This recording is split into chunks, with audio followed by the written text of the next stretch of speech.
Welcome to the Online Great Books podcast, brought to you by OnlineGreatBooks.com, where we talk about the good life, the great books, great conversation, and great ideas.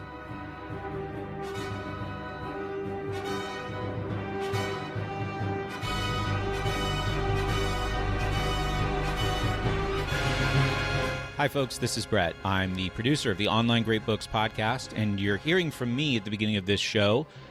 You might remember me from the intro to last week's show when I told you we would be splitting H.G. Wells' The New World Order into two parts. So for today, I wound the conversation back just a couple of minutes just to get a running start so you can remember where we left off. Thanks for listening. Thanks for your patience with this one. Both with us splitting it into two parts and with Mr. Wells himself. Dr. Wells, I don't know. Who cares? I hate this guy as much as Scott does. I think he thinks that if people's basic needs... He's Gene Roddenberry here. He's Edwardian man. He's a steampunk messing with people.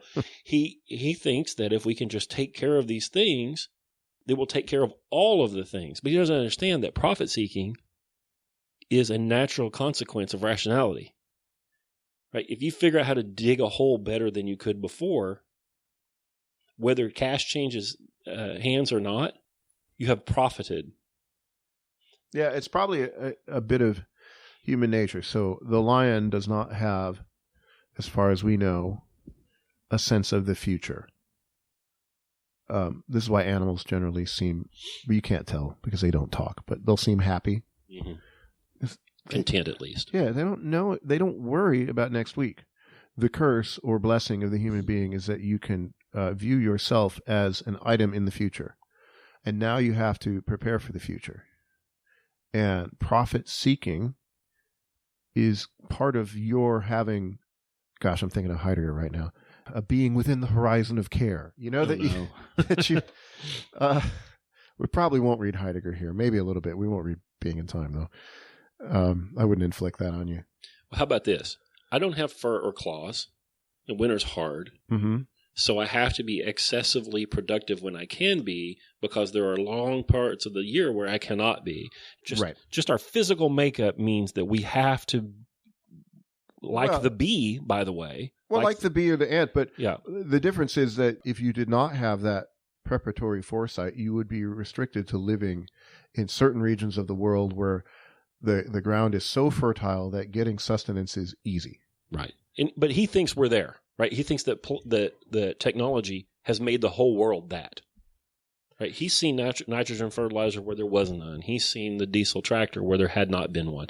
You know, he thinks we're there. He thinks that the world's the tropics now and the fruit falls out of the trees on your head and then you think of gravity and you're like the Edwardian.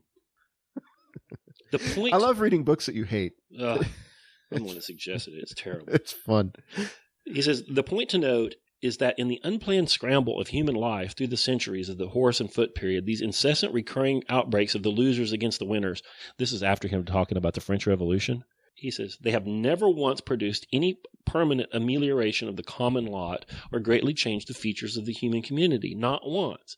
I 100% agree with him, and to me, that is evidence that the human being is a fixed thing with proclivities and weaknesses and problems and strengths, and it is what it is, and it doesn't matter what you do. But he's smarter than me, apparently. Yeah. Now, what I found was interesting and provocative, and it rubbed me the wrong way, which means it's probably good, was when he was talking about the French Revolution as being a Catholic revolution. Yeah, he said that. Yeah, I thought, that's interesting. But he makes some claims about religion. So he says, and he's responding to Chesterton at this point, because Chesterton had said, it is not that Christianity has been tried and found wanting. It has been found difficult and never tried. Well, it's like, yeah, it was. It was France. France was Christian from top to bottom, and they ended up chopping off the heads of all their nobles. So you had of the Bourbon kings who were not virtuous and didn't do what their predecessors had done to get them there. But it does reveal to you, he's got a point, though. It reveals something about perhaps what humans think of their creeds and religions. Is the point of it to make everybody better? So we drove past church today, the life-changing church, I think. I don't know anything about them, but we just drove by it, and my daughter said, well, look at that. And let's go in there. No, my first response was they're all supposed to be. And then my second response was, wait a minute. No, they're not. The religion isn't necessarily about changing human nature. It's about humans as they are. It somehow makes it better to be a human as you are, but it doesn't make you a different kind of a thing. And so Wells thinking that the Christianity of France was going to make France a utopia, he's got it wrong. They needed the religion because they were terrible. That's the way I would respond to it. But I really I'm glad that he made that point, because this made me think about this. You know, they had their chance in France. They had top to bottom, whatever educational system they had their chance. So if you wanted to see it in action, well, there it was. Well, that's a fair point. Right. That's a fair point. So, but no political system works. That's my point. And so why do you think, Herbert George Wells, that yours is going to work? Like, the arrogance. Do you love that his first name is Herbert? I don't. Does he seem like a Herbert? No. I said I wasn't going to call names. You're just calling him by his name, Herbert. Herbert. The haves of our period were and are a fantastic miscellany of people inheriting or getting their power and influenced by the most various of the interbreeding social solidarity, even of a feudal aristocracy or an Indian caste. I think he's wrong about that. But again, this is an Edwardian guy, and he's thinking about when the House of Lords there was no election to the House of Lords at all, that it's before all the estate. Is there now? Isn't there? I thought you were just appointed to it. You become a peer. You become a peer? I believe. I don't know. We have some English people. Well, even if I'm wrong about that point, he's still thinking of the world before there were the estate taxes that dissolved all the large estates and gutted the aristocracy of England. You know, that's on its way out. Like, if you've watched Downton Abbey, you know that those people's wealth was being devoured by the taxes, and that the new aristocracy is probably less social than they had ever been. Like Henry Ford, John Jacob Astor, these are just people who just got there through industrial or financial acumen, and almost entirely. But he's Marxist in this, where he thinks that it's all good old boy system and privilege, frankly. I mean, all that he says here is it really could be boiled down to our new term, privilege. Yeah. Again, this is on the heels of him talking about the French Revolution, which I think he's wrong about. I hear what you're saying about him making a good point. The experiment was, if anybody's gone all in, maybe it was the French and maybe the Spanish, and they ended up with the French Revolution and later maybe Franco. But I would say that they didn't go all in enough. There weren't anti-usury laws, and the Bourbon kings didn't hold to their creeds. Mm-hmm. Louis XIV is a degenerate. Just disgusting people. If they had had a new Charlemagne there who was virtuous and cared for the people, would Robespierre and all of these radicals have gotten any traction? Probably not. And how about this? If the king was virtuous, should they have been allowed to get traction? Should Voltaire have been hung? Maybe. I've got a friend who, we'll talk about difficult conversations, and he has this saying, he's like, somebody's going to be mad, but it's not going to be me. Well, somebody may get hung, but it ain't going to be me.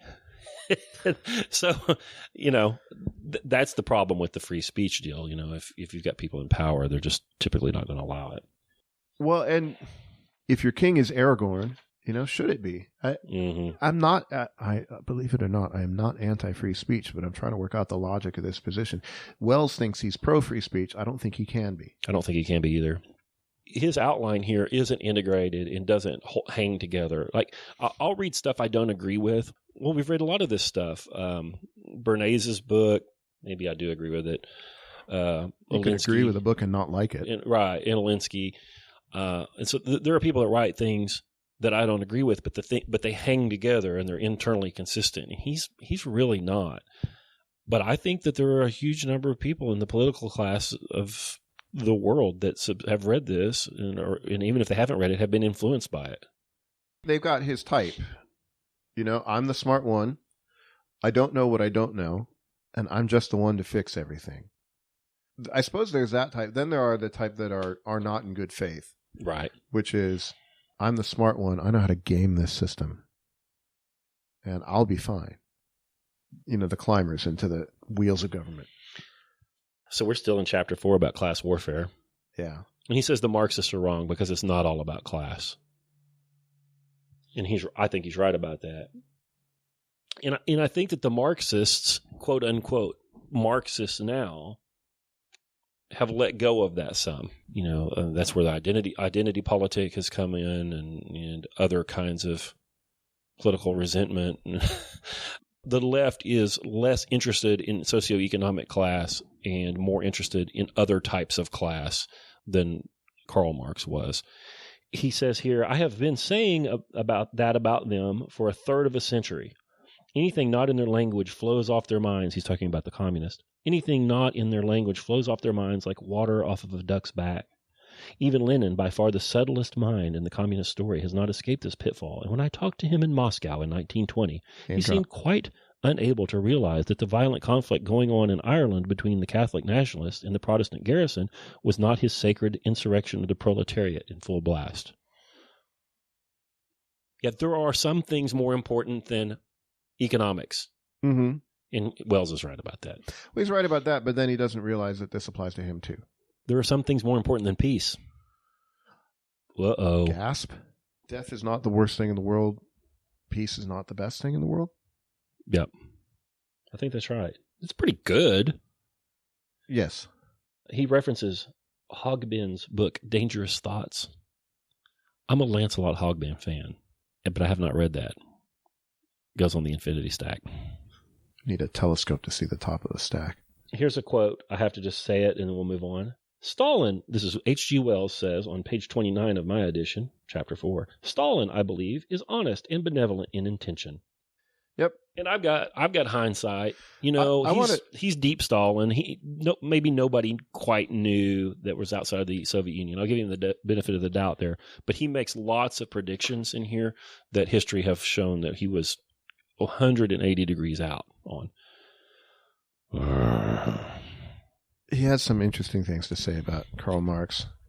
Even for 1948, he's talking about Marx. This is not intelligent social analysis. It is the outpouring of a man with a bee in his bonnet, the hated bourgeoisie, a man with a certain vision, uncritical of his own subconscious prejudices, but shrewd enough to realize how great a driving force is hate and the inferiority complex. All right, so far, so good, I suppose. Yep. But just wait, Mr. Wells.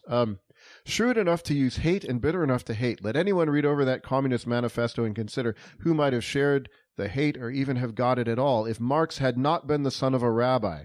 What? Read Jews for Bourgeoisie, and the manifesto is pure Nazi teaching of the 1933 to 1938 vintage. Huh, Mr. Wells. Well, that's interesting. I think I'm just going to leave that there. Yeah.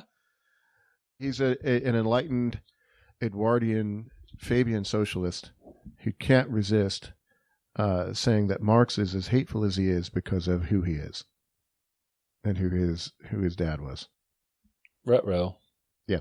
I'm just leaving that there. Chapter 5. We're only 32 pages into this 115 pages. We're probably going to skip. Yeah. Unsalted youth. Unsated youth, I think. Mine says unsalted. Does it? Yours is probably right. I found a lot of typos in here. By the way, I love to find typos when I'm reading because then I know I'm reading closely. He talks about these disruptive forces, the collapsing of distances. We talked about that one a little bit, and then these young people that don't have anything to do. The second paragraph. Chief among these breaking points, people are beginning to realize more and more clearly, is the common half-educated young man. That makes me very angry.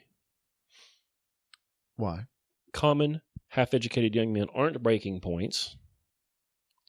They are not the problem. They are a symptom of the problem.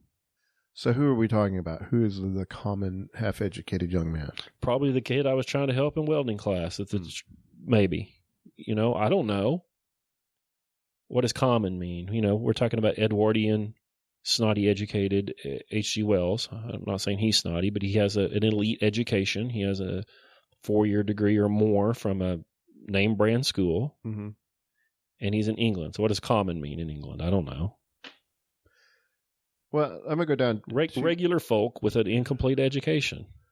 Well, I'm going to go down 2 paragraphs from there. We have to recognize that humanity is not suffering, as most animal species, when they suffer, seem to do, from hunger or want in any material form. It is threatened not by deficiency, but by excess. It is plethoric, which is a word I'm going to put in my pocket. Me too. I circled that. It is not lying down to die through physical exhaustion. It is knocking itself to pieces. Yeah, it's over-revved. I think there's kind of a point there. Just what's the solution? Is it universal basic income, free housing, and free health care? Like more? Is more going to make us less plethoric? What is he talking? I mean, how can that be? You still have people who don't have any stake in anything, who don't have any particular purpose. Yeah, how does man develop a telos if here's your groceries, there's your roof, here's your antibiotic? Like, how do you do that? Did you say anabolic? Antibiotic. Yeah, here are your steroids. There are the weights. There's the milk. He just hasn't thought this through. Yes. The problem is not, I would say, Mr. Wells, it is not that they are plethoric. It is that they are ateloic. I'm not sure if that's a word. They have no purpose. Yeah, they are without purpose. If you could find a purpose, then things might be better. Is that a cat? Yeah, Milton's taking a nap there. A few pages, not a few, maybe a few paragraphs later, he predicts a decline in population. Hasn't happened yet. Well, it is in the West. Yeah. It is happening. And by the way, he says this is really about the West. He talks about wanting to bring the African and the South American countries and the East Asian countries into this New World Order. But this is really about the problems of Western Europe. He even discards Eastern Europe as backwards nationalistic provinces, and he wants to shelve them too. So, but in the West, we're having that problem. In the technically crude past, the illiterate have-nots were sweated and overworked. It was easy to find toil to keep them all busy. Such surplus multitudes are wanted no more. Toil is no longer marketable. Machines can toil better and with less resistance. These frustrated multitudes have been made acutely aware of their own frustration. Have been made acutely aware? Whatever. He's so smug. All right. The gap of their always partly artificial disadvantage has been greatly diminished because now they all read. Even for incidental employment, it has been necessary to teach them that. He's so gross. I'm looking up a quote here. So I read that and I think, yeah, you're probably right in some stage. Well, what do you do with dissatisfied youth? And your welding partner has done something. All right, let me back up a little bit. So amongst the people he makes fun of is Huxley. Mm-hmm. He calls Brave New World a disagreeable fantasy, and I'd agree that it is disagreeable. I might disagree that it is fantasy. Without a purpose, what are these young men going to do? Young men and women, I suppose. What are they going to do? They're going to, what caged animals in the zoo do? You know, they just walk back and forth. If they have drugs available, they're going to do them. They're going to get their soma. Right. Their weed and their U-porn. It's not going to be the Federation. Right. It's like, does he know any young people? Apparently not. And if he does, he doesn't pay attention to them. He was young at one point. It's the Edwardian, the boomer. They don't pay attention to what the young people are doing. They're the great. Everybody needs to gather around, sit at their feet, and hear about how we went to the moon, and how Dylan's the best, and whatever. They're not paying any attention to their grandkids and what's going on. He can't be. It's crazy. Franklin Roosevelt and Stalin find themselves in control of vast countries underdeveloped and so misdeveloped that their main energies go into internal organization or reorganization. I like that he compares Roosevelt and Stalin. I do too. He says the New Deal, in that same paragraph, the New Deal is plainly an attempt to achieve a working socialism and avert a social collapse in America. It is extraordinarily parallel to the successive policies and plans of the Russian experiment. Americans shirk the word socialism, but what else can one call it? And I wrote here that the United States is the world's largest and oldest socialist country. But he talks about it being underdeveloped. You know, people say, stupid Charlie Kirk. It's like, oh, we got room for another billion people in the United States. There are no virgin forests left. The buffalo are gone. Housing prices are miserable. It is a socialist country. It is not a unpopulated wasteland. There are millions of acres that aren't populated or unproductive, but they are, in fact, brittle and unproductive. There are deserts in this country. There are mountain ranges with millions of acres above the tree line. It's not all Iowa. Yeah, and it is a socialist country, and it has been for a very, very long time. Mm-hmm. Sorry, Dad. Yeah. I agreed a bit with him on that. Should we talk about the Declaration of the Rights of Man? Which chapter Yeah, is probably that? so, because we got to finish this. What is to be done to end the world chaos? How can we offer the common young man a reasonable and stimulating prospect of full life? Well, if we have these rules, I suppose everything will be good. So let's see. This is, I don't know what page it is. 71% through my book. Oh, goodness.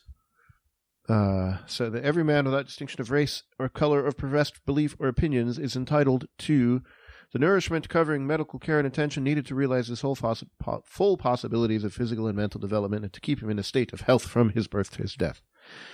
All right. So everyone's entitled to food and everything else. Well, okay, we're going to talk about, before you're reading the darn thing, and we're going to have to, but, like, what's a right? Where do they come from? What does that mean? What is it? If I have a right to something, that means I have a right to the labor of other people to provide it to me. If I have a right to health care, that means that the doctor does not have the right to not treat me. Declaration. Here he goes. Yeah.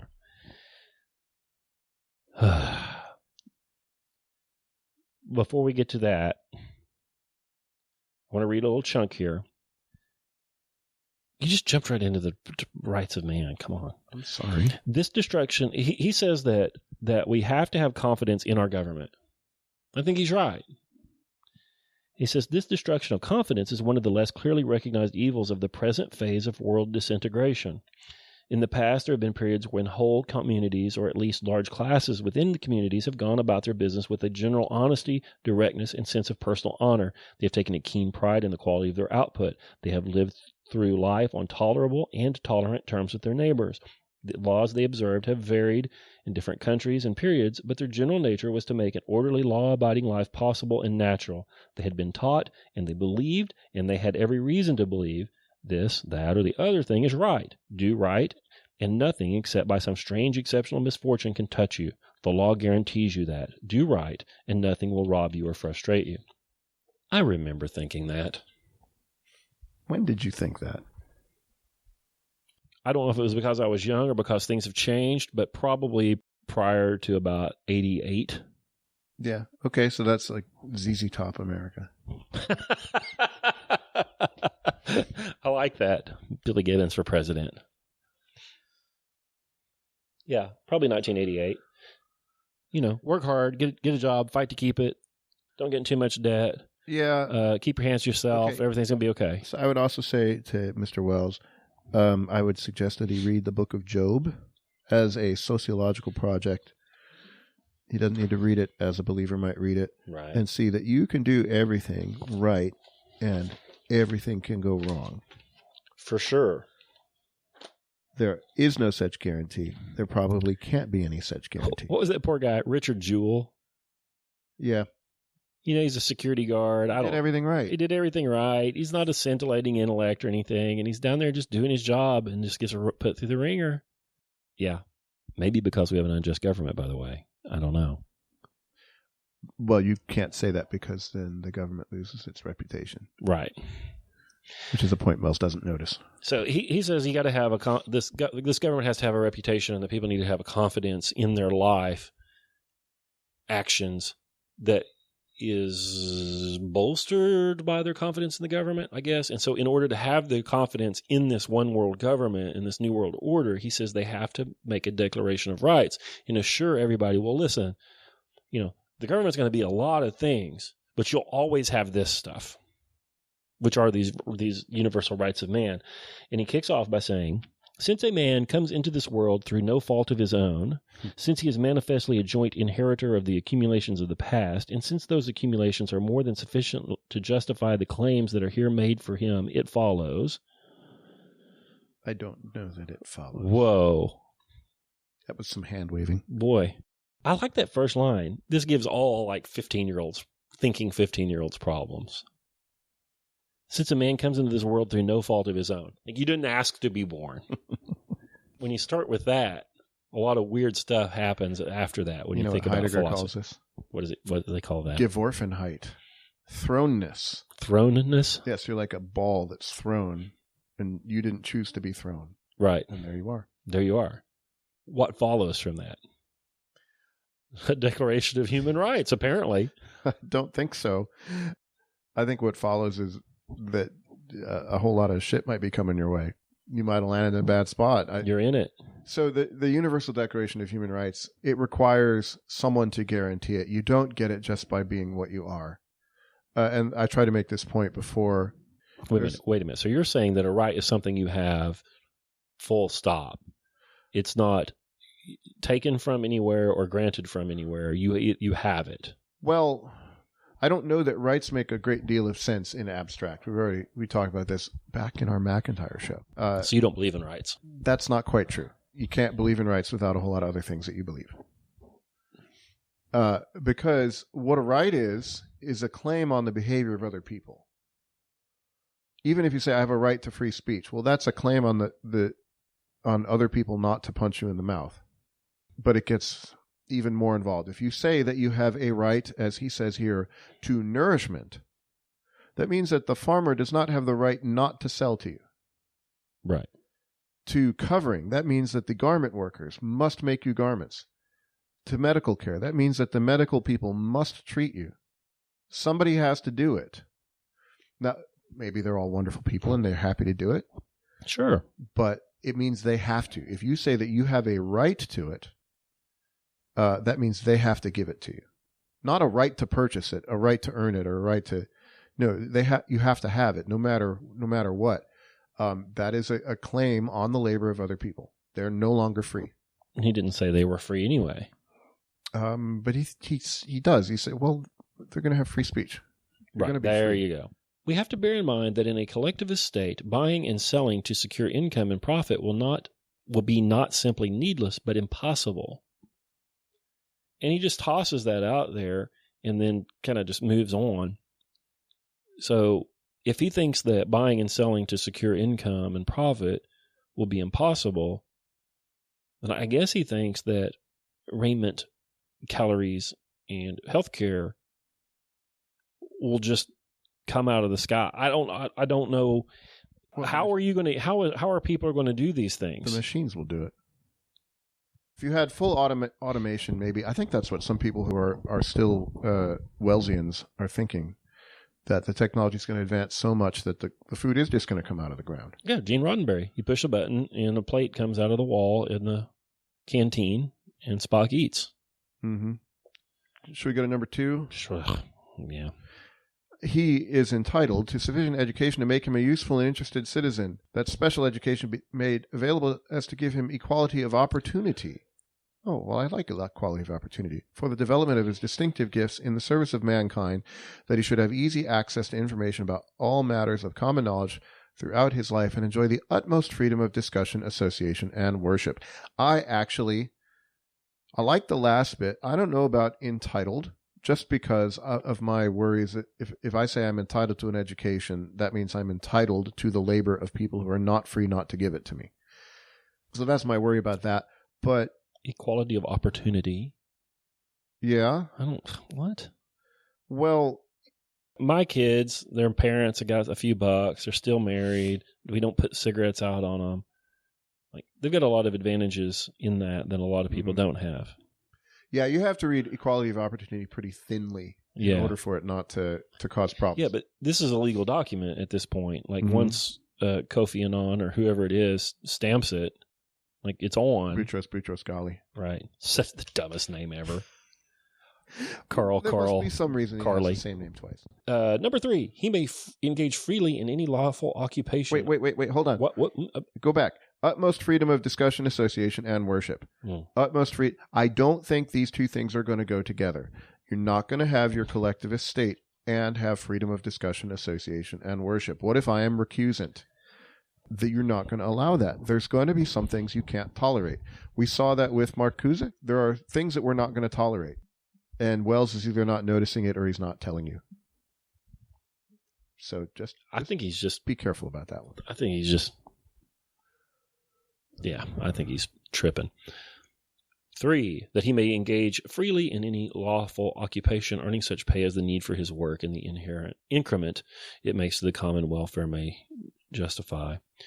That he is entitled to paid employment and to a free choice wherever there is a variety of employment open to him.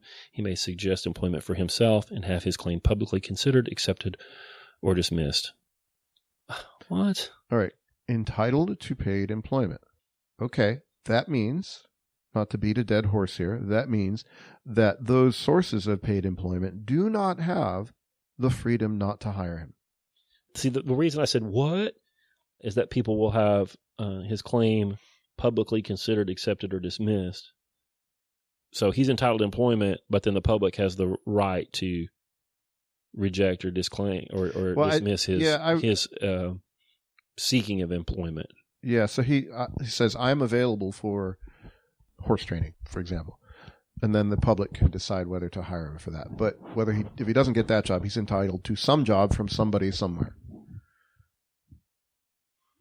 And what's that? Well, and we already saw, Mr. Wells, earlier that you have a surplus of people and an insufficiency of labor. So if he's entitled to paid employment, how do you square that circle? Well, when I become God Emperor, we'll hire him to break all the machines. You'll hire Wells? No, this disaffected young man who had petitioned for the horse training job. 4, that he shall have the right to buy or sell without discriminatory restrictions anything which may be lawfully bought or sold in such quantities and with such reservation as are compatible with the common welfare. Huh? Well, that's pointless. Yeah. You can do anything that's legal. 5, that he and his personal property lawfully acquired are entitled to police and legal protection from private violence, deprivation, compulsion, and intimidation. That means, again, that the police are required to defend you from private violence, deprivation, compulsion, and intimidation. They don't do that. They don't do that. It's actually been established in United States law. The police do not have the responsibility to intervene. You can't sue them for you getting murdered. 6, that he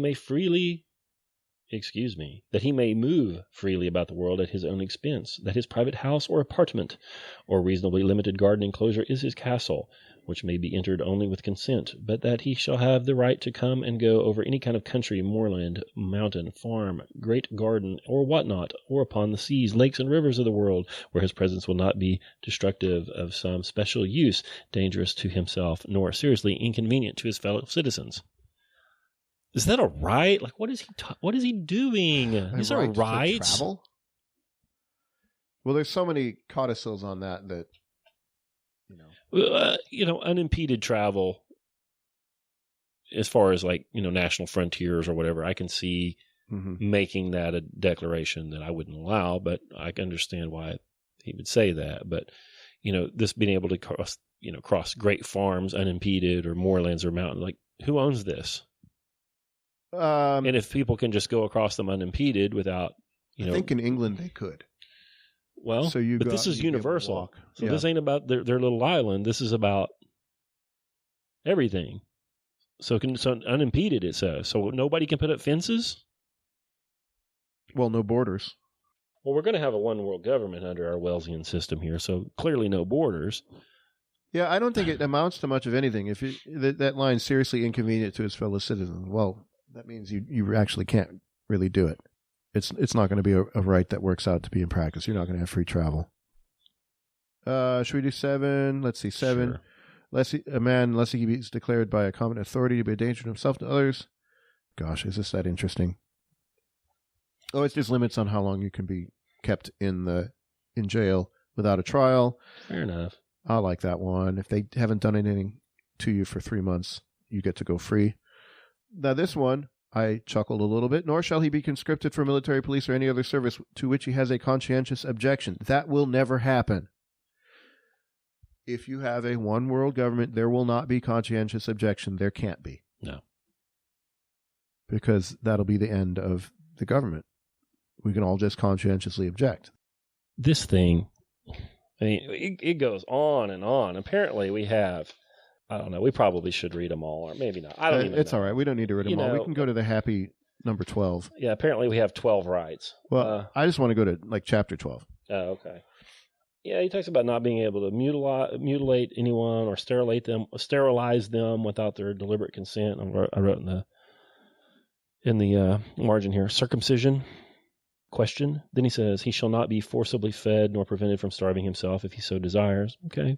He shall not be forced to take drugs, nor shall they be administered to him without his knowledge and consent. Interesting. Yeah, that's kind of interesting. We'll just let that pass. Where's number 12? Okay, I wanted to get, before we get to number 12, so many cuss words in the margins written in this thing. I don't know who did that. Somebody got your copy before you. Oh my gosh. He talked about some attempts at bringing about new orders in the end of chapter 11 that I thought were interesting. He condescends and deuces on the Indians, where he says the ultimate fate of India's hundreds of millions rests now upon no conquering ruler, but wholly and solely upon the ability of the Indian peoples to cooperate in world collectivization. Apparently, the Indians can't self-govern. Their future lies in their submission to world socialization and collectivization, apparently. He constantly makes comments like that. So what if there are Indians there that say... The Sikhs. Yeah, that say... I don't want to do this. Do they still have free speech? Nope. That's what I'm saying. You can tolerate everything except intolerance of your tolerance. If you're the ruling class, if you're the Fabian socialist who's running this thing, you think you're for free speech, you're not going to be. You're just not going to be. For me, that's a big thing here. Then he talks about a guy named David Lubin, Lubin. He said that this man, well, here he goes, based upon his practical experience of the mail order business from which he derived his very considerable fortune, that he believed that this guy could potentially set up a postal union that would be a de facto way to get this new world order. And then he goes on, just in this one little paragraph, to say that the internationalization through shipping and freight management could occur. Yeah, I took that as he was giving examples of Amazon. I mean, what? Yeah, he doesn't think it's going to be businesses doing it. That it's going to be like free trade associations or the International Lighthouse Keepers Association. Right. Well, yeah. So he thinks that there are certain associations that might be able to do it, but here he specifically says shipping and freight. There's a method whereby this new world order could be brought about through the insights and the management of shipping and freight. Yeah. Huh. Well, it might actually be happening. I think it might be happening. So if you don't want it to happen, don't haul that stuff for those guys. Oh, Hammer's got he's got his tinfoil hat on. He's whatever. He has almost mystical faith in the ultimate triumph of human reason and goodwill. Right. That's the whole problem. I know. Human beings are not reasonable, and we have goodwill occasionally. I wrote out here some snark, which kind of boils down to, like, didn't he ever want a girl? It's not rational, and there's only a thin veneer of goodwill on that. I don't know. Did he? Like, what? You know, I said earlier, you know, I think I know some things about humans that he doesn't know, and somebody's probably yelling at their phone that I don't know. But he seems to lack some sort of introspection, or maybe he's autistic and he doesn't have like a full range of human affect that he can even reflect on. Like I think I can learn things about humans by just observing, you know, standing aside and observing myself. Like if I hit my thumb with a hammer and have a baby fit and am grumpy for the rest of the day, later on I can reflect on that and say, you know, sometimes entire countries do that. I don't understand. How could he not have these basic insights? Did he never have children? Or if he did, were they just raised by the help? I don't know. He has apparently many women and Well, children. there you go. To have many is to not have one. That's true. That's true. To be a 12. good naturalist is to observe. You know, it's to sit out there and look at the pecan tree. Pardon me. However you say pecans. Pecan. It's to look. It's to look with, you probably have to look with some affection. And just let it be what it is. And I think a lot of these people, they look at it, they already know what it is before they look at it. Mm-hmm. And then they make it fit the thing that they already know that it is. Mm-hmm. I've been looking in here for my notes on money, or his discussion of money. Okay, here it is. That's on my page 111. It is in chapter 12 there, Karl. He says, we talked about credit and how eventually under his plan that credit will fail. And I don't think that's necessarily a bad thing. So I don't know that I disagree with him about some of this. He says, then once that happens, it has to get out of the way. It will declare the world has stopped when the truth will be that the city has stopped. It is the counting house that has gone bankrupt. For a long time now, an increasing number of people have been asking questions about the world counting house, getting down at last to such fundamental questions as what is money and why are banks? It is disconcerting but stimulating to find that no lucid answer is forthcoming. Yeah, the Fed's the counting house. I guess here? I don't know. We have to be esoteric in our reading here. Like, what's the counting house? What is he talking about? Because he later says in the same sentence the word bank. So the counting house isn't the bank. Or maybe it isn't. It could be, but I don't think so. I think he chose those words for reasons. Honestly, I think it's connected to his criticisms of Marx and who his father was. Yeah. He doesn't seem to have a problem with the tradesman charging for his services. But he does not like he does not like retail business. He doesn't like people buying at a low price and selling at a higher price for profit. He doesn't like the credit business. He says those things in here. I'm not reading between the lines anywhere. Yes, I think there's a certain people that he's probably angered with. I'm trying to speak delicately. Yeah. His comment about Marx showed that. I mean, I think that's part of his problems with international finance, is who he thinks is running international finance. Well, I've got big problems with international finance. I don't give a damn who's running it. Right. You know, when he in his criticism of people's analysis of the French Revolution, I wrote in the margins there, Jubilee. I think a lot of the economic tensions that built up there, had there been a Jubilee, would have let that pressure off, and maybe a bunch of people wouldn't have swung from the fence post. That thing is, it's too bad it doesn't ever happen. Right. You know, if you don't know what that is, I forget how many years. Is it every 50 years? There's small ones every 7, and then I think there's a big one in 7 sevens. So 49. Like every 49 or 50 years, where all the debts are canceled. Yeah. Wouldn't that be interesting? Oh, but we couldn't do what we do. Fine. Right. You couldn't. That's the point. Yeah. So if you've taken a little algebra and you know what functions look like and you know how to graph a function, think about this with me. If you have a function, a mathematical function that returns something, 1%, 0.5%, whatever, and it can never return a value of 0, if you run that function out forever, it will consume the entire universe. Like compounding, even a very, very, very tiny compounding power in a function over time is enormously powerful. You know, Einstein talked about how the mind boggled at compounding interest, and it's true. So if you lend at interest and then hold collateral, you can never actually go to 0. Like the bank loans you money on your house, you can't pay the mortgage, and the bank has to foreclose. They didn't get all their money back, but they've got the house. They didn't go to 0. Now, the borrower can go to 0. So there are two sides of this function, and if you're on the side of the function that can return values of 0, and the other side of the function can never return a 0, right, one of them will end up with all of the oxygen and the material and the mass, which can neither be created nor destroyed. It will consume the entire universe. It's mathematically true. I don't care about your opinion about it. Go do the math. You have to have a Jubilee, or the lending class will have it all. Yeah. And by the way, I think that the people, the modern monetary theory, the MMT people, are kind of running on this assumption. If the Federal Reserve can lend the money to the banks through the overnight window and constantly be lending, even though they probably are a net debtor at this point, then they can stay on top of it. I don't know. I'm trying to figure out what the modern monetary theory people are trying to do there and how they rationalize their behavior. But I don't understand what money is anymore. And why banks? I don't get it. I don't understand. We're going to, not to get to current events, we have added a significant portion of the dollars that exist in the last year and are going to do it again this year. We're just going to make more. Yeah.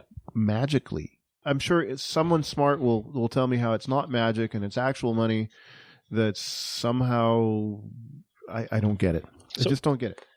So I have the same question. If there's a bankruptcy, if the money fails and the counting house goes bankrupt, doesn't Jim's machine shop still have a Bridgeport mill down here? You know what I mean? Don't I still have a tractor? Mm-hmm.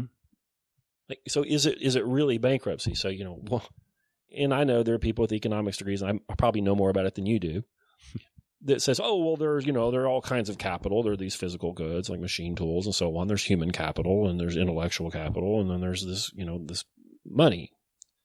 Right. So why are we so fucking worried about it? It's because we've let it expand to the point that it's a much bigger piece of that monetary or that capital pie than it ought to be, I think. So I'm much more concerned about this thinginess of money, this metaphysical crisis we're in with money. Mm-hmm.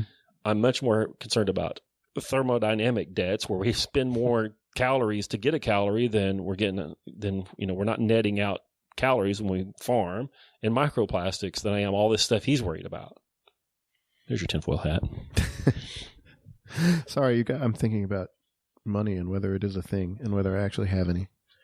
Yeah, and I just tossed it off there that I knew more about it. Like I've gotten in these Twitter arguments with people with Nobel Prizes.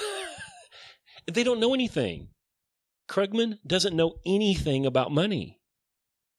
He's constructed a system in his mind with a set of rules, and it's like its own physics. It's like world building, like Terry Pratchett.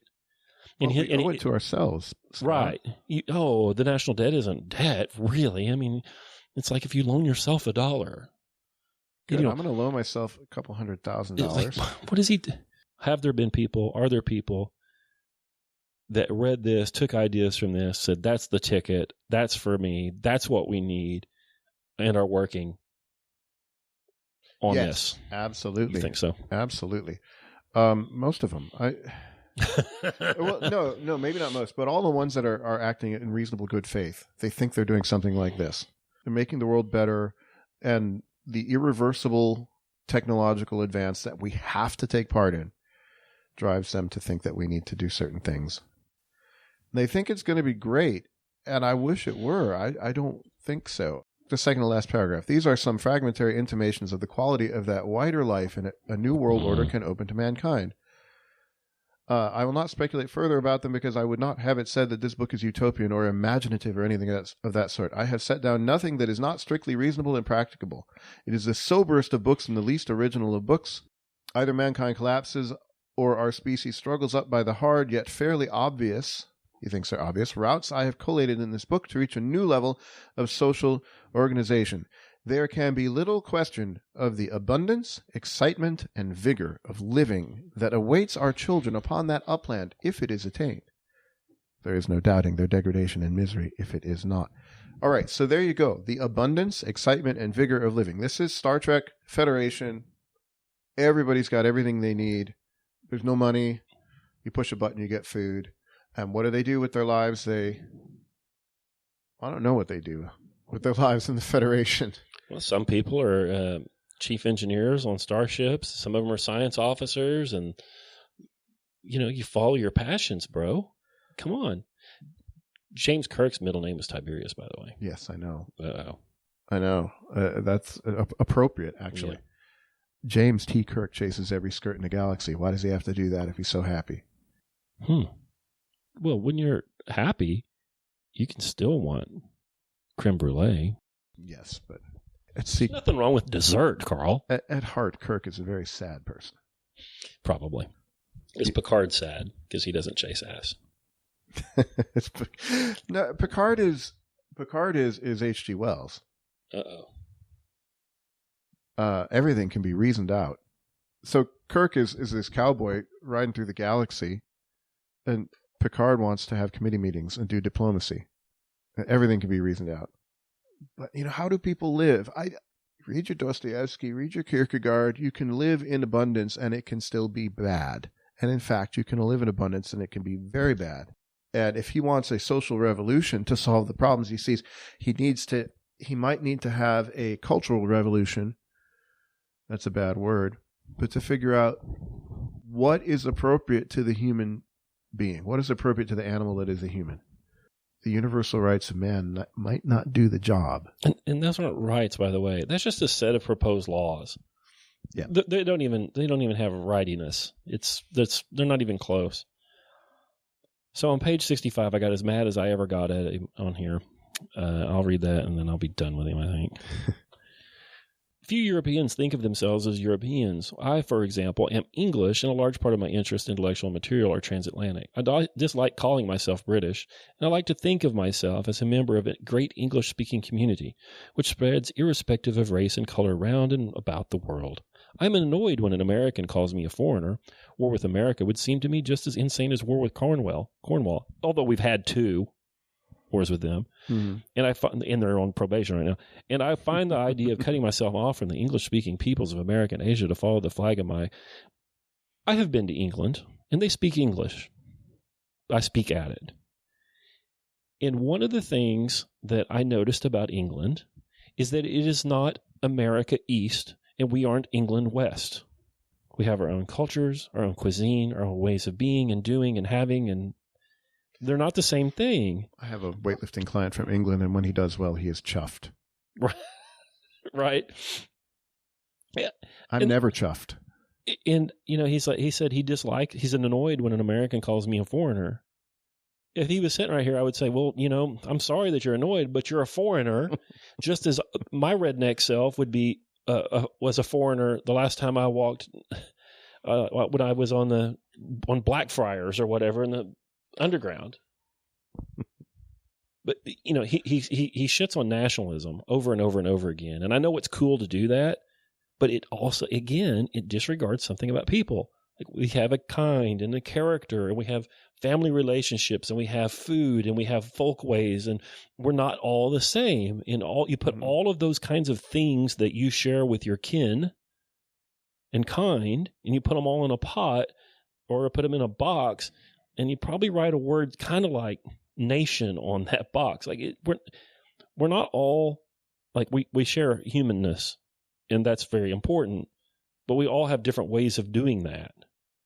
And he's really down on the Eastern European nations because they are so cling to their nation's ways, their folk ways so tightly. He hates them for it.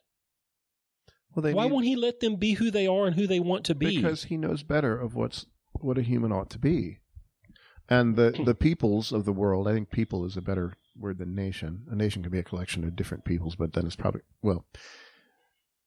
nation, country. Yeah, that's a big topic. But, you establish your ways of being, he's going to bulldoze over them because they know better. Well, it's not just that he knows better. I think he thinks that those different ways of being are the root of a lot of this violent conflict. Yeah. And maybe he's right. But they're also a great comfort while you live in them. We have comfort food, but he doesn't want you to have that. He wants you to live in a world cosmopolis, is what he says. Right. And for me, I think the great danger of that for his plan is, gosh, we see it now. Well, we practically have UBI this past year anyway, but when they finally published the suicide rates, the opioid epidemic, for physical abundance, we're pretty high right now. For spiritual abundance, we're pretty low. Mm-hmm. And you can, even in measurable ways, it's not just me being old-fashioned and saying things suck now because you're not on a Tudor farm. No, that's not what I mean. Rootlessness and sadness and despair that people don't even know they have It's there, and you can measure it. The Federation would be a very sad place. Yeah. Did I ever tell you my way to save Star Trek? I don't remember. This is my way to save Star Trek. They needed to end it, but they needed to end it in the best way possible, and this was what it was going to be. Okay, which is that Vulcans, you should know that Vulcans are actually Romulans. Oh, I see. Okay. Always have been. There's a split in the family tree there somewhere. Right, and that this idea that the Vulcans are logical hippies. Well, they don't. Gene Roddenberry didn't apparently know what logic really is, but nevertheless, he thinks it means no emotion. But, okay, so you have Vulcans. Well, he doesn't think, well, he probably thinks that you can't be logical if you have emotion. Huh. Well, okay, all right, here's my plan.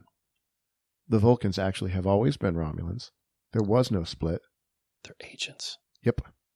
Deep cover agents. Spock himself will lead the forces of the Romulan Empire. Brilliant. And the Vulcans. To a new world order. To annihilate, no, hell with that, to annihilate the Federation, to bring blood and glory to the Romulan Empire. That would have been so cool. That would have been cool. Yeah, but then you can't cash checks on that for 70 or 80 years. Well, it's the end of the show. You could see what happens next. That's true. That's true. They don't have any bad guys in the Federation. They make up these... Oh, the most recent Star Trek movie, the bad guy is... He's just a rogue Federation guy. Right. Well, that's all you can be in the New World Order. In the Universal Cosmopolis. Yeah, he just wasn't happy. It was played by Idris Elba in makeup. He just wasn't happy in peace in the Federation. And there's some people like that. Yeah. H.G. Wells doesn't seem to understand it. There's another Online Great Books podcast. Next week, we're going to read Schumacher's book, Small is Beautiful. I think maybe we can read a little 20,000 Leagues Under the Sea after that or something. Sure. Plug some things. Go listen to our Music and Ideas podcast. We just recently did Buddy Holly. So you should go listen to that. Is there a way they can go sign up for OGB's mailing list? Yeah, go to onlinegreatbooks.com/podcast and you can sign up for our little mailing list over there. That would be mighty fine. And then I had a bunch of people ask, where could they hear more of Charlie Thornton's music? He's the one that did that song about Achilles' Rage going on and on. Yeah. He said that his band is the Great Whiskey Project, and they have an album on iTunes called There Will Be Music When We're Dead. Yeah, you can go see that. I don't think that particular song is on that album, but if you wanted a little more of Charlie stuff, you can get it there. That's good, because I do want a little more Charlie stuff. Yeah, I'm proud of him. The Cosmopolis, Carl. The whole world is going to be a access road with Applebee's upon Applebee's. Did you ever see Talladega Nights? No. Where the father says, "You want to go get thrown out of Applebee's?" Yeah. Yeah. There's this argument that keeps popping up in Slack at Online Great Books about there's a whole bunch of us that are, I don't know, we're distributists or something. You know, we all like Wendell-Berry and want to create a new home place if we can't find the old one. And there's a faction that says, I don't understand this. These homebodies and why they think it's a sin to leave the area of your youth. I've thought about that, and I think that we're in one of McIntyre's conundrums there because they don't know. Like if you're from the strip mall, you're always home, except you're never really home, right? But they don't know because they're from the strip mall. Yeah, and they're like, well, but your forefathers, they came from somewhere. Well, not charities, but yeah, and that's true. But I think most explorers, there's a brokenness there. There's a hole in the soul they've got to fill, or they're political refugees, or they're religious refugees. Right. I don't think there are a bunch of people that said, stuff's really great in Ireland right now. I'm out of here. It didn't go that way. That's not how it worked. No. It was all the potatoes have died, and we're all going to die. I'm leaving. Right. It's so much of that. Or like my people that ended up in Oklahoma on both sides, killed somebody in the southeast and had to get the heck out. Yeah. But all of that whole Wendell-Berry sort of nostalgia, that yearning for home and whatever, Wells couldn't have that with his New World Order. No, you can't have that. I want to go back. We were talking about rights being somewhat fictional. If you don't have some sort of community you don't know how to live. Right. Big claim. Why do you like that? Just because I think that's right. It'd be easier if it wasn't. Right. Well, again, we'll wrap it up. Online Great Books Podcast. Thank you so much for listening. We'll be doing E.F. Schumacher's book, Small is Beautiful, next Thursday. And you can go to onlinegreatbooks.com/podcast and sign up for our waiting list. And we'll give you discount codes and other goodies while you wait for enrollment to open next time. And we'll talk to you next Thursday.